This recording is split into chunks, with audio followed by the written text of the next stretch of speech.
Hello everyone, welcome back to my channel. Today we learn class 7 maths chapter number 6 indices. यामधील practice set 27 आपण आज complete करून घेणार आहोत. इथे आपल्याला क्वेश्चन नंबर फर्स्ट दिलेला आहे, कंप्लीट द टेबल बिलो. हा जो टेबल आहे हा टेबल आपल्याला कंप्लीट करायचा. यामध्ये फर्स्ट ऑफ ऑल आपल्याला इंडायसेस दिलेले आहेत, number in the indices form. Okay, indices form दिलेले आहे.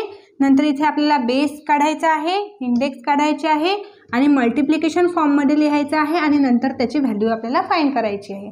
ठीक आहे, मग आता इथे आपल्याला फर्स्ट ऑफ ऑल दिलेला आहे 3 to the power 4. Okay, 3 to the power 4 म्हणजे ह्यामधील बेस काय असतो, 3 असतो. एक एक्झाम्पल आपल्याला इथे सॉल्व्ह करून दिलेला आहे, बाकीचे आपल्याला फिलअप करायचे आहे. 3 म्हणजे बेस असतो आणि 4 म्हणजे हा इंडेक्स असतो. ओके, आणि इथे मल्टिप्लिकेशन फॉर्म मध्ये आपल्याला 3 लिहायचे आहे, मल्टिप्लाय किती वेळा, 4 वेळा. म्हणजे जो काही बेस आहे तो मल्टिप्लिकेशन करायचा आहे, पण किती वेळा करायचा आहे, इंडेक्स किती आहे 4, तर 4 टाइम्स करायचा आहे. 3 × 3 × 3 × 3 4 टाइम्स. आणि व्हॅल्यू म्हणजे ह्या सर्वांचे मल्टिप्लिकेशन केल्यानंतर जे आन्सर येणार आहे ती व्हॅल्यू असते. ठीक आहे, नेक्स्ट आता आपल्याला इथे 16 to the power 3 दिलेला आहे. म्हणजे इथे 16 ह्या बेसच्या बॉक्समध्ये आपल्याला इथे 16 राईट करायचा आहे. बेस काय आहे इथे 16 आणि इंडेक्स काय आहे 3. आता इथे आपल्याला 16 किती वेळा मल्टिप्लाय करायचा आहे, जितक्या टाइम्स इंडेक्स आहे. म्हणजे 3 टाइम्स इंडेक्स आहे, तर 16 आपल्याला इथे 3 टाइम्स मल्टिप्लाय करायचं आहे. ओके, आता या तिघांची मल्टिप्लिकेशन केल्यानंतर आपल्याला इथे आन्सर मिळणार आहे 4096. ठीक आहे, आता इथे बघा थर्ड नंबर, इथे आपल्याला बेसमध्ये -8 दिलेला आहे, इंडेक्समध्ये 2 दिलेला आहे. म्हणजे इथे काय घ्यायचं, मग बेस घ्यायचा -8 आणि इंडेक्स किती आहे 2, म्हणून -8 to the power 2. आणि इथे मल्टिप्लिकेशन फॉर्ममध्ये आपल्याला -8 लिहायचं आहे, किती वेळा, जितक्या वेळा इंडेक्स आहे 2 टाइम्स आहे, म्हणून 2 टाइम्स इथं -8 आपण लिहून घ्यायचा. आता आपल्याला याची मल्टिप्लाय करायचं, 8 8 जा 64 आणि मायनस मायनस प्लस साईन येणार म्हणून इथे प्लस राहू द्यायचं. नेक्स्ट आता इथे आपल्याला इंडायसेस काय दिलेलं आहे माहिती नाही, बेस नाही माहिती आणि इंडेक्स नाही माहिती. मग दिलेलं आपल्याला मल्टिप्लिकेशन दिलेलं आहे आणि व्हॅल्यू दिली आहे. मग या मल्टिप्लिकेशनच्या बेसच्या अकॉर्डिंग आपण हे तिन्ही बॉक्स फिलअप करणार आहे. आता इथे 3/7 आहे, 3/7 हा असणार आहे बेस, इथे 3/7 आणि किती टाइम्स आहे 1 2 3 4 टाइम्स आहे, ते इंडेक्स किती असणार आहे 4 असणार आहे. आता आपण इंडायसेस कसं लिहिणार, तर 3/7 to the power 4. Okay, next आता fifth number -13 to the power 4. -13 हा आपला बेस इथं असणार आहे -13 आणि 4 हा इंडेक्स असणार आहे. आता नेक्स्ट आपल्याला इथे मल्टिप्लिकेशन फॉर्ममध्ये लिहायचं आहे, म्हणजे -13ची मल्टिप्लिकेशन करायची आहे 4 टाइम्स. म्हणजे इथे लिहायचं -13 मल्टिप्लाय -13 मल्टिप्लाय -13 मल्टिप्लाय -13 4 टाइम्स लिहायचं आहे -13, बिकॉज इथे इंडेक्स काय आहे 4 आहे म्हणून. आता -13 हे आपल्याला मल्टिप्लिकेशन करायचं आहे. बघा हे चारींची मल्टिप्लिकेशन कशी करायची, -13 13 × 13, जे पण काही आन्सर आलं त्या आन्सरला परत 13 ने मल्टिप्लाय करायचं आणि आणखी जे काही आन्सर आलं त्याला परत 13 ने मल्टिप्लाय करायचं आहे. मग किती आन्सर येणार आहे, तर येणार आहे 28,561. ओके, हा टेबल आता इथे आपला कंप्लीट झालेला आहे. खूप इझी टेबल आहे. यामध्ये फक्त एक लक्षात ठेवायचं आहे आपल्याला, जे पण काही आपल्याला इंडायसेस दिलेले असतात ते हा जो असतो हा बेस असतो आणि हा वरचा काय असतो इंडेक्स असतो. आणि मल्टिप्लिकेशन फॉर्ममध्ये म्हटलंय म्हणजे हा जो बेस आहे हा 4 टाइम्स मल्टिप्लाय करायचा आणि त्याची मल्टिप्लिकेशन केल्यानंतर जे पण काही आन्सर येणार आहे ते व्हॅल्यू असते. ठीक आहे, नेक्स्ट क्वेश्चन आहे फाइंड द व्हॅल्यू. आता यामध्ये आपल्याला जे पण काही गिवन इंडायसेस आहे आपल्याला त्याची व्हॅल्यू काढायची असते. मग गिवन जे इंडायसेस आहे यामध्ये बेस काय आहे 2 आहे आणि इंडेक्स काय आहे 10. मग व्हॅल्यू कशी फाइंड करत असतो आपण, मल्टिप्लिकेशन करून व्हॅल्यू फाइंड करत असतो. जसं की आपण आताच टेबलमध्ये मल्टिप्लिकेशन काढून व्हॅल्यू फाइंड केली होती, मग तसंच आपण इथे पण सॉल्व्ह करणार आहे. आता इथे बेस किती आहे 2, म्हणजे 2 बेस आहे आणि इंडेक्स किती आहे 10, म्हणजे 2 आपल्याला 10 टाइम्स मल्टिप्लाय करायचा आहे. 1 2 3 4 5 6 7 8 9 10. 1 2 3 4 5 6 7 8 9 10 टाइम्स आपण हा 2 मल्टिप्लिकेशन करून घेतला. आता आपल्याला याचं मल्टिप्लाय करायचं आहे. आता याचं मल्टिप्लिकेशन कसं करायचं, याला आपण 2 2 पार्टमध्ये असं डिव्हाइड करू, म्हणजे आपल्याला मल्टिप्लिकेशन करण्यासाठी इझी जाणार आहे. 2 2 जा 4 मल्टिप्लाय 2 2 जा 4 मल्टिप्लाय 2 2 जा 4 मल्टिप्लाय 2 2 जा 4 मल्टिप्लाय हा 2 2 जा 4. ओके, आता आपण याला पण 2 2 पार्टमध्ये असं डिव्हाइड करून घेऊ आणि मल्टिप्लिकेशन करू. 4 4 जा 16 आणि इथे 4 4 जा 16 आणि हा 4 इथे घेऊन घ्यायचा. आता आपण या 16 × 16चं मल्टिप्लिकेशन करणार आहे. 16 × 16 16 6 जा 96 इथे 6 इथे 9 16 1 जा 16 16 + 9 25 म्हणजे 256 मल्टिप्लाय बाय 4. आता 256 मल्टिप्लाय बाय 4 करणार आहे आपण. ओके, 4 6 जा 24 कॅरी 2 4 5 जा 20 20 मध्ये 2 ॲड केले 22 कॅरी 2 4 2 जा 8 8 + 2 10 म्हणजे काय आन्सर येणार आहे 1024.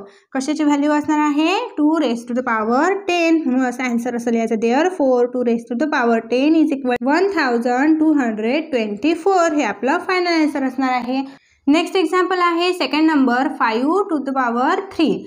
5⁻3 म्हणजे हा 5 बेस आहे, म्हणजे 5चं मल्टिप्लिकेशन आपल्याला जितका इंडेक्स असतो तितक्या वेळा करायचं असते.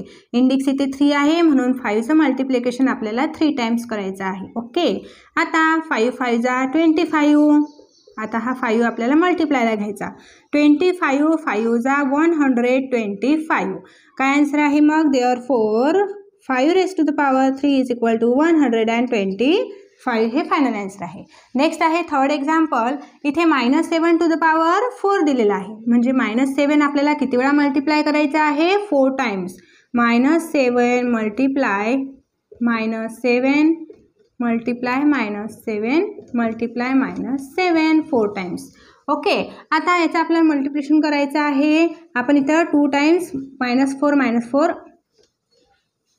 आपण इथं काय करणार आहे -7 × -7 7 7 जार 49 मायनस मायनस इथे साइन येणार आहे प्लस मल्टिप्लाय 7 7 जार 49 मायनस मायनस साइन प्लस येणार आहे. आता आपल्याला 49 × 49 मल्टिप्लाय करायचं आहे. 9 9 जा 81 8 कॅरी 9 4 जा 36 36 मध्ये आपण 8 कॅरी मिळवले तर 44 येणार आहे. आता आपल्याला ह्या 4 ने मल्टिप्लाय करायचं तर आपण 0 लिहित असतो. 4 9 जा 36 6 इथं 3 कॅरी 4 4 जा 16 16 + 3 19 ॲडिशन करून घेऊ 1 0 14 1 2 किती आन्सर आहे 2401. मग आता फायनल आन्सर राईट करायचा आहे आपल्याला. Therefore, -7⁴ =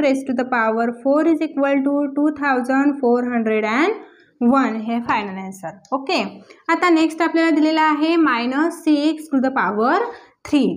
मग इथे काय करायचं आहे आपल्याला -6 हा 3 टाइम्स मल्टिप्लाय करायचा.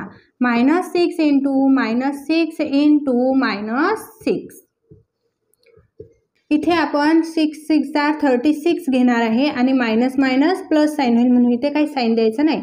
आता राहिला काय -6 इथे आता 36 × 6 करायचं आहे म्हणजे 6 6 जा 36 कॅरी 3 6 3 जार 18 18 + 3 21 म्हणजे आता 216 आन्सर येणार आहे आणि इथे प्लस मायनस मायनस साइन येणार आहे. देअरफॉर -6⁻3 = -216 हे आन्सर येणार आहे. नेक्स्ट एक्झाम्पल आहे फिफ्थ नंबर 9⁻3. आता इथे काय आहे बेस 9 म्हणून आपल्याला 9 हा 3 टाइम्स मल्टिप्लिकेशन करायचा आहे कारण इंडेक्स आपल्याला 3 दिलेला आहे म्हणून आपण 9 हा 3 टाइम्स मल्टिप्लाय केला. 9 9 जार 81 इंटू हा एक 9 घ्यायचा आहे. आता 81 × 9 9 1 जा 9 9 8 जार 72.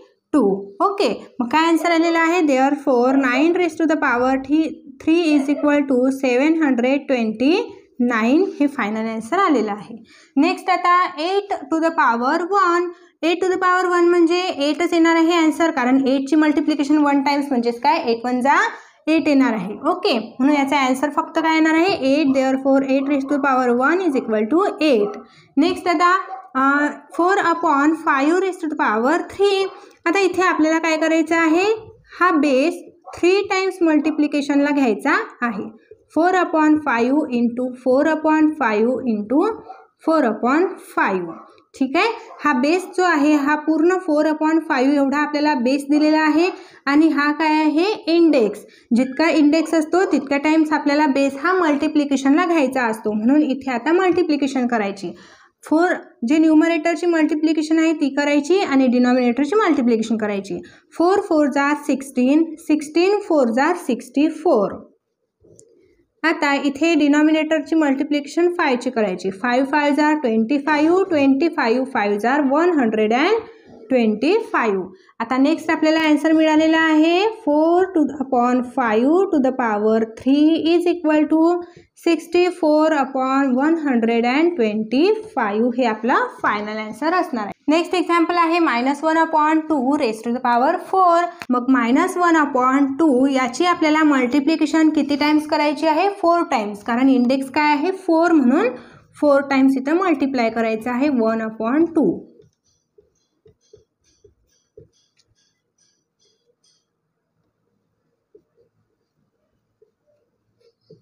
ओके, आता इथे आपल्याला जे डिनॉमिनेटर दिलेले आहे त्यांची मल्टिप्लिकेशन करून घ्यायची आहे. फर्स्ट ऑफ ऑल आपण इथे साईन बघणार आहे. बघा इथे मायनस मायनस काय होणार प्लस साईन होईल. परत ही प्लस आणि ही मायनस काय होणार minus plus minus minus sign आणि हा मायनस आणि हा मायनस प्लस साईन येणार आहे. म्हणजे सर्व साईन हे कट होतील आणि इथे काय आन्सर येणार प्लसमध्ये आन्सर येणार. आणि प्लस साईन आपण नाही लिहिलं तरी चालेल म्हणून आपण लिहिणार नाही. आता इथे 1 × 1 × 1 काय येणार आहे फक्त 1 येणार आहे. आणि इथे 2 2 जा 4, 4 2 जा 8, 8 2 जा 16. ओके, म्हणजे आपलं फायनल आन्सर काय येणार आहे -1/2 raised to the power 4 is equal to 1/16. Okay, आता या ठिकाणी हा प्रॅक्टिस सेट आपला इथे कंप्लीट होतो. तुम्हाला प्रॅक्टिस सेट आवडला असेल तर व्हिडिओला नक्की लाईक करा, शेअर करा तुमच्या मित्रांना आणि चॅनलला सबस्क्राईब नक्की करा, जेणेकरून नवीन व्हिडिओ लवकरात लवकर तुमच्यापर्यंत पोहोचतील. भेटूया आपण लगेच नेक्स्ट व्हिडिओमध्ये. तोपर्यंत बाय बाय.